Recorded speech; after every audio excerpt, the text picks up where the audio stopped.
been able to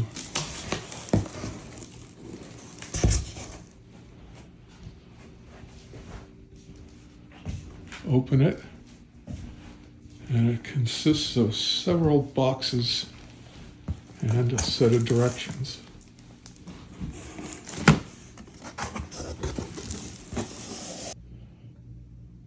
This is my paperwork. This shows the parts that I will have in the box. Basically the tripod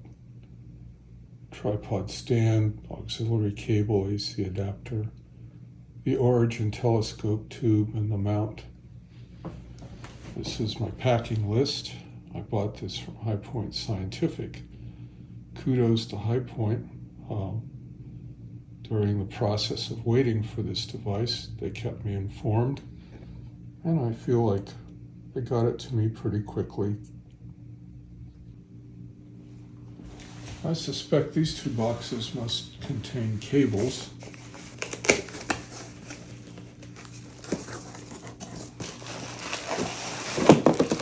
This comes well packaged.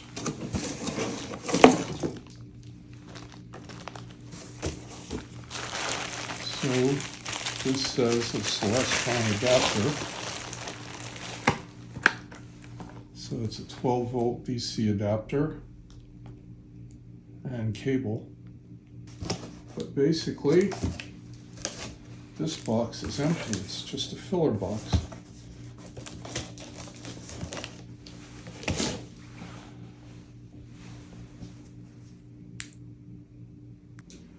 This next box is not very heavy, so I can pick it up fairly easily. Let's take a look. As you can see, it has some mass to it. It's got nice metal legs. This must be the stand. So I'm gonna go ahead and pull this out so you can look at it. Well, this is the tripod and stand. As you can see,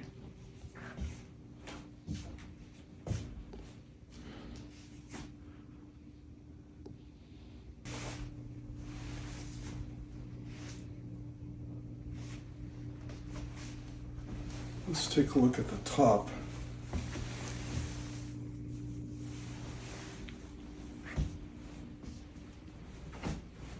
You can easily level this with the bubble. Like I say, I'm used to much lighter stands.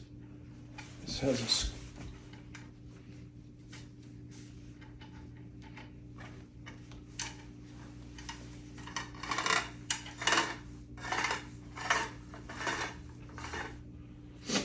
quite an extension, and it's got a thumb screw, so that gives it extra stability. I like that.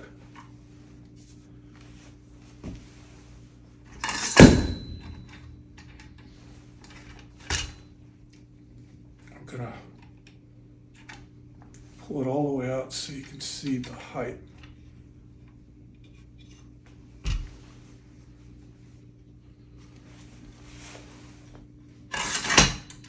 Oh, yeah, this is nice. Good height.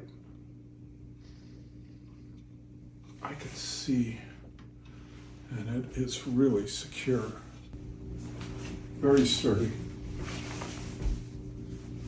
It's definitely designed to hold the weight. I believe the scope must weigh close to 40 pounds. So next we'll unpack this box, which I think is the Raza tube.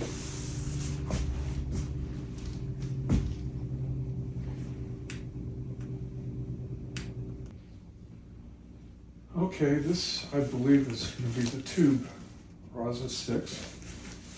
I'm really looking forward to this. It doesn't weigh as much as I thought. I think the mount is going to weigh quite a bit more. That's probably where the bulk of the weight is. The rosin seems quite light.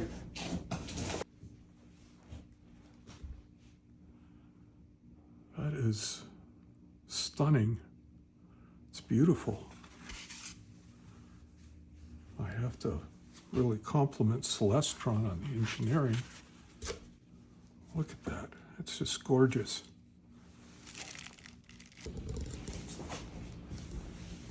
Okay, so it has auxiliary 1 and auxiliary 2 ports. That is the cap.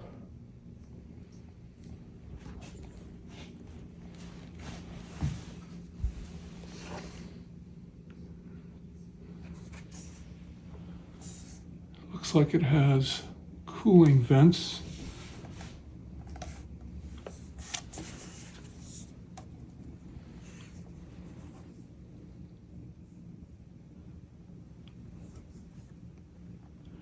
Now, before I start doing anything and taking stuff apart, on this one I will read directions, but remarkable. Oh, well, this is the second to the last box. I believe this is the mount. It's smaller than I thought it would be, but it's heavy. Well, this is a Celestron bag. Okay, so here is my bag, assembled with top and bottom pads.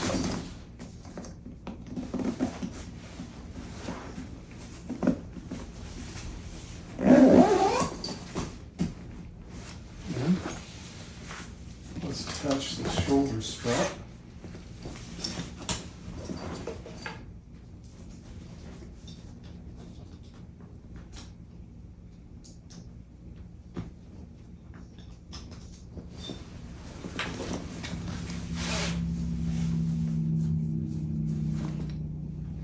So that is a very nice carrying case. Well done.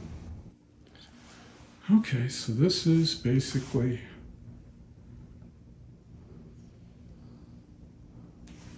my contents. I have a package of information. I'm not sure if it contains directions, but we'll look.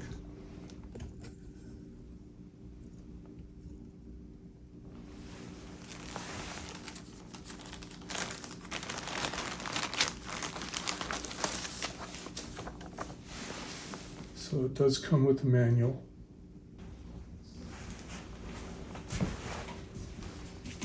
You're gonna have to call me impetuous, but after waiting since January 21st, I absolutely have to see how this thing assembles. So again, I don't recommend doing what I'm doing, which is basically assembling this without reading instructions. But that's just a hazard of being an engineer. And I think I could figure out how other engineers design things. So this fits. You can, I think since it's symmetrical, it doesn't really matter what position.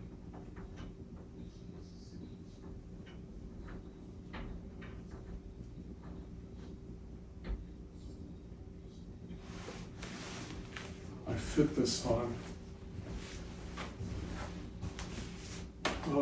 I guess the key thing is you probably want to be able to see the bubble. And so if I rotated it, I'd block the bubble. And I'm pretty used to doing this with other scopes, trying to make sure I can see the bubble.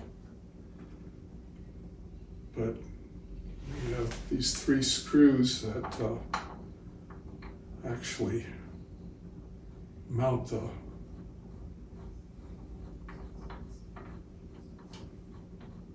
azimuthal mount to the tripod, and voila, it's very,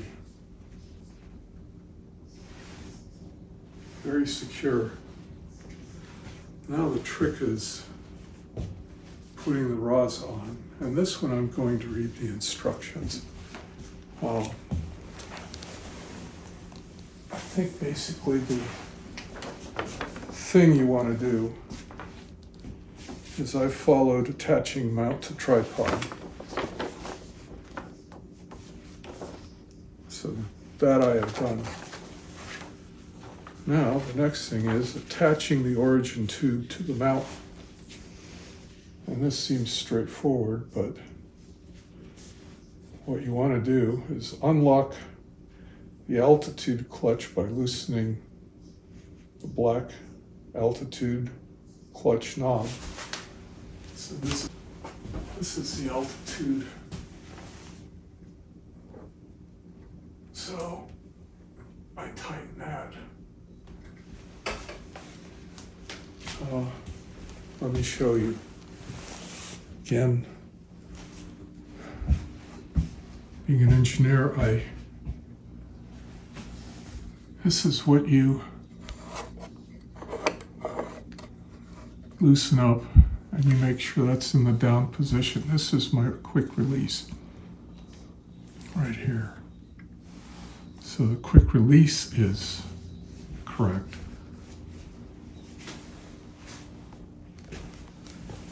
So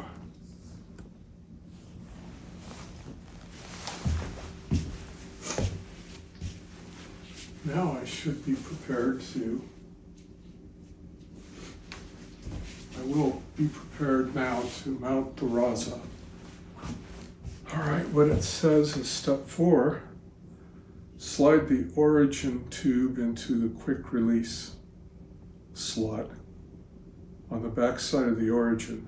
The fork arm should be on the left side of the optical tube.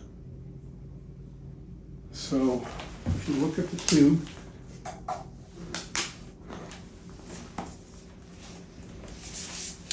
that's your fork arm. And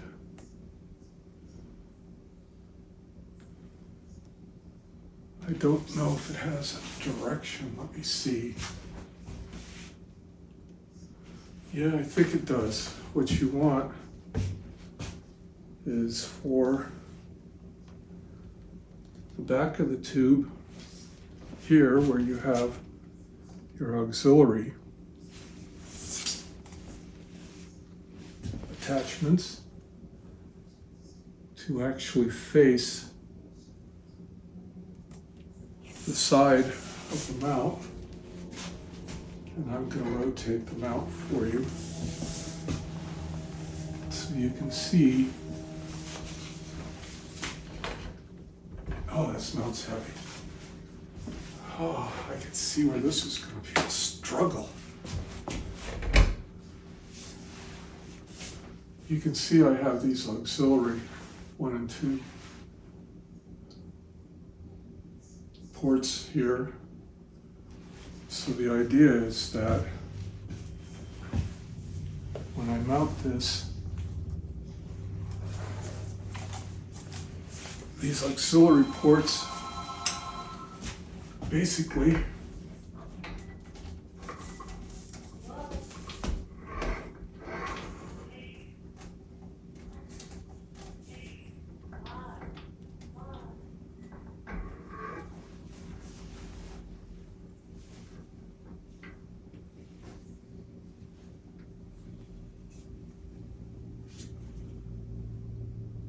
doing it correctly up to this point, but sliding this in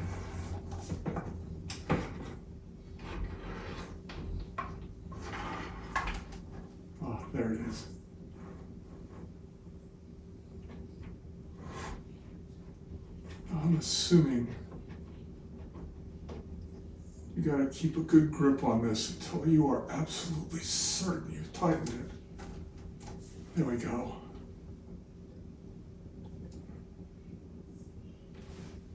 That's not going anywhere. All right, so, oh, that's heavy. All right, so now let's take a look at what's happened so far. You got to be a little careful right here and making sure that this notch falls into the notch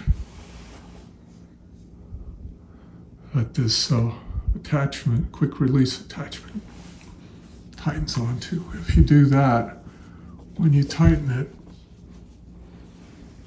you can see that that is extremely secure. And trust me, I'm nervous about this. When you have a $4,000 scope, you have to absolutely make sure you've done it correctly. That's why I resorted to reading directions. I wanted to make sure I faced the scope in the correct direction, which apparently the directions tell me that these auxiliary ports and these should be on the same side. I'm going to have to balance this. Although I'm thinking I've done a pretty good job in balancing, but I'll go through the process anyway.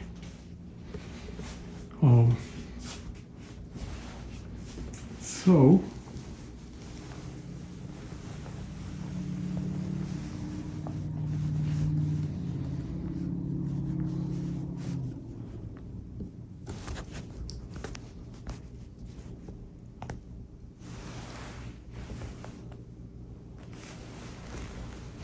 now,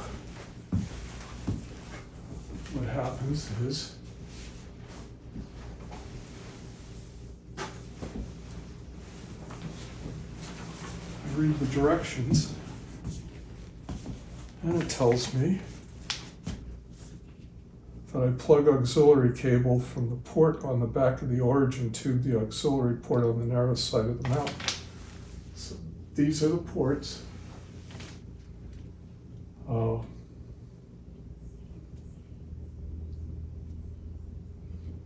So on step 6, it doesn't precisely tell me which port to plug into, but I believe it goes auxiliary 1 to,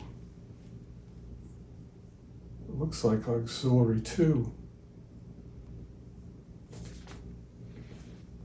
It may not matter, but again, it's something that you need to spend a little time. So auxiliary 1, and from the looks of the figure, they plugged it into auxiliary 2.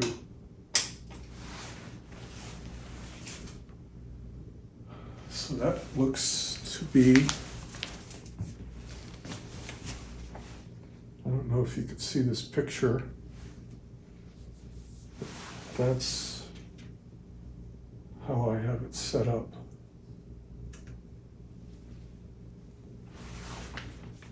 And then they go balancing the tube while supporting the origin tube from underneath so it does not suddenly slide up or down.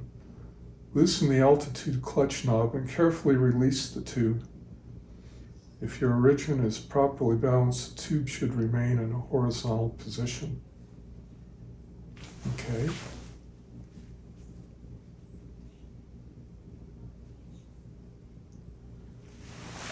Well, so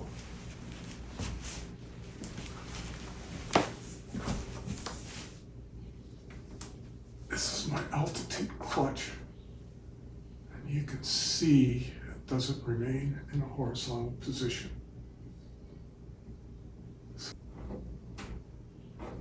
Still top heavy. Amazing, I was pretty close when I assembled it. I thought I might be. There we go. She's balanced.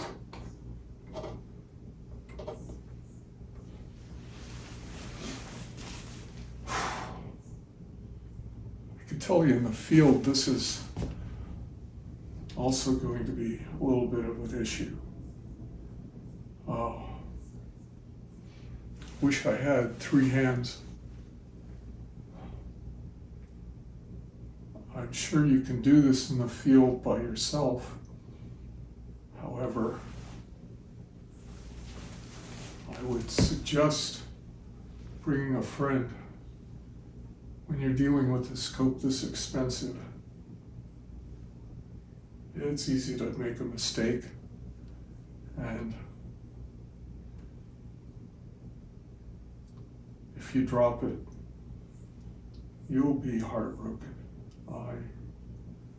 I mean, waiting for, about 7 months to get this.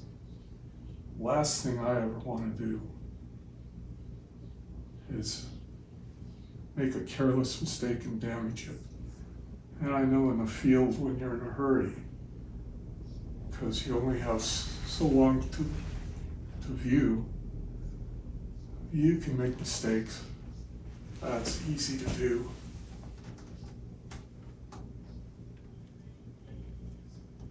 Okay. Oh, that's secure. That's secure. If I were out in the field, I'd feel comfortable with this as it sits. I could use it. I don't recommend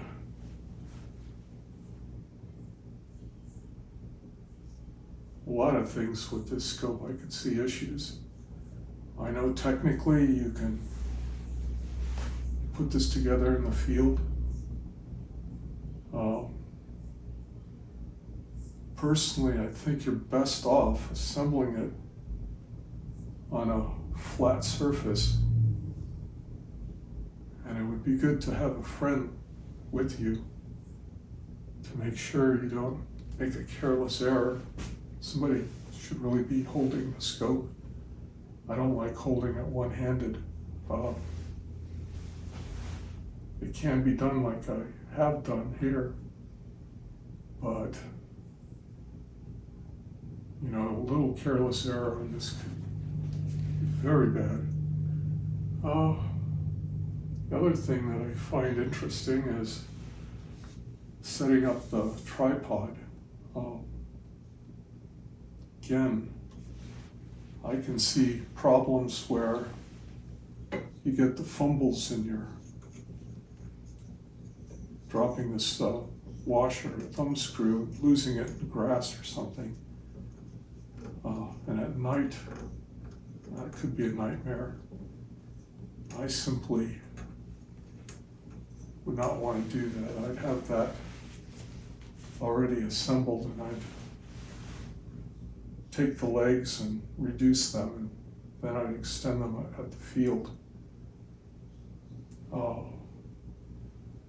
I'm not sure how I'd recommend taking the scope. If you're going to put the scope in your case, you're going to have to do the full assembly of your azimuthal mount and scope, just like I did.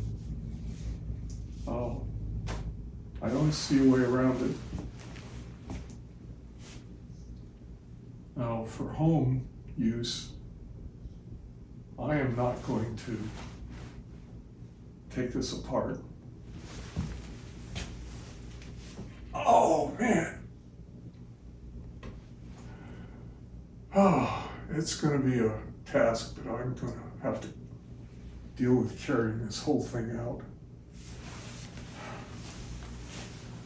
I wish there were easier recommendations, because it is a massive unit, more massive than what I'm used to. The Unistellar's really light compared to this. I And then of course I have a Sea Star and a Dwarf, and those weigh nothing. I could keep them fully assembled and carry them wherever I want. This one, I could see really struggling. But I guess the next step is downloading the app. Oh, I should also do one last thing. I should look at the adapter, which I'm going to pull off. Let's take a look at it. Adapter comes with plugs.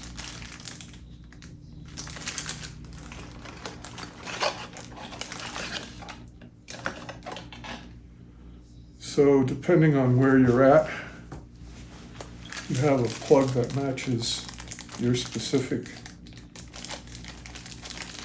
system.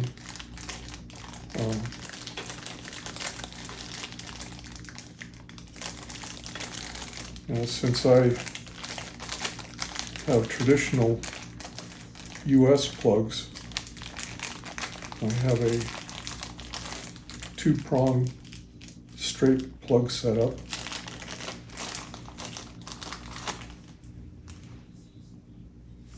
So that should work for me.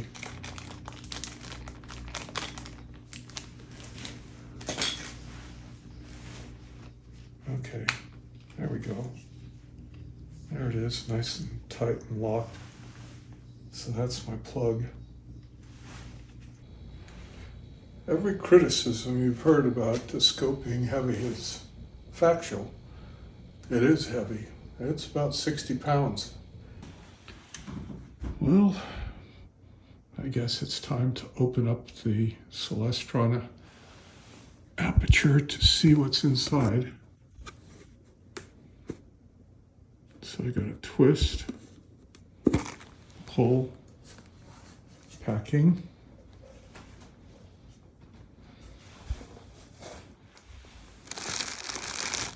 Packing. There's the camera.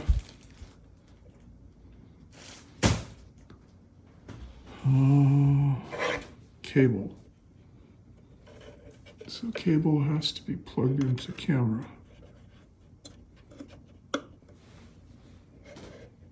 So how do I plug this in so I minimize the optical?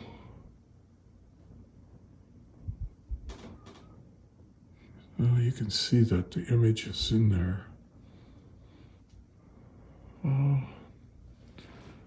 I am assuming that that's not going to cause much trouble.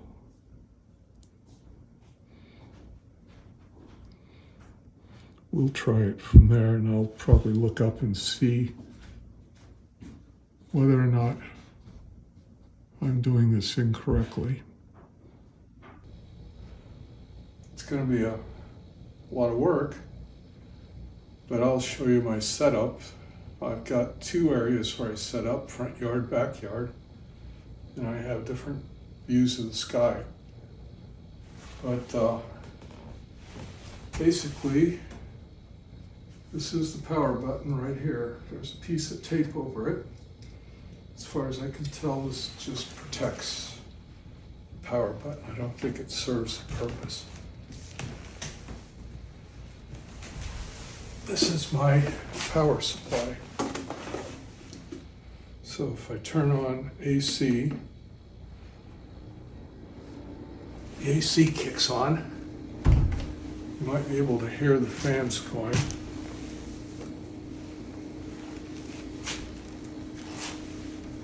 This is my power cord. So if I plug this in,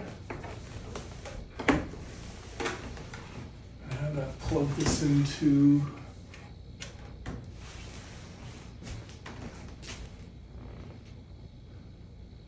the scope, you can see that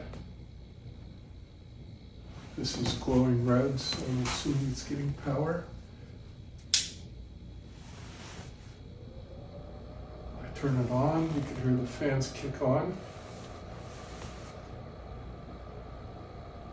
And so that means my scope is getting power. So in the field, this is the unit that I would use. And I have seen other videos about this particular unit. And for a regular astrophotography rig, videos say that it would certainly last all night, which is certainly the goal I have. I want it to last for a whole night. Now the Celestron apparently is able to have pre-programmed targets that you can set, and in order to do that you have to have power. Now, I suppose if you use it in the backyard and you don't have a rig like this, you can use an extension cord that can go from your outdoor wall plugs to near where the scope is. But I think this is way more convenient. And I know it's a bit on the expensive side, but I think if you invest the money in telescopes, that it's well worth the investment. I can also power my other scopes with it too. I have enough outlets. For example, the Unistellar uses a USB and I got 4 ports. My C-Star uses USB and my Dwarf uses USB. And if I need to recharge my phone, I also have USB to do recharging of the phone.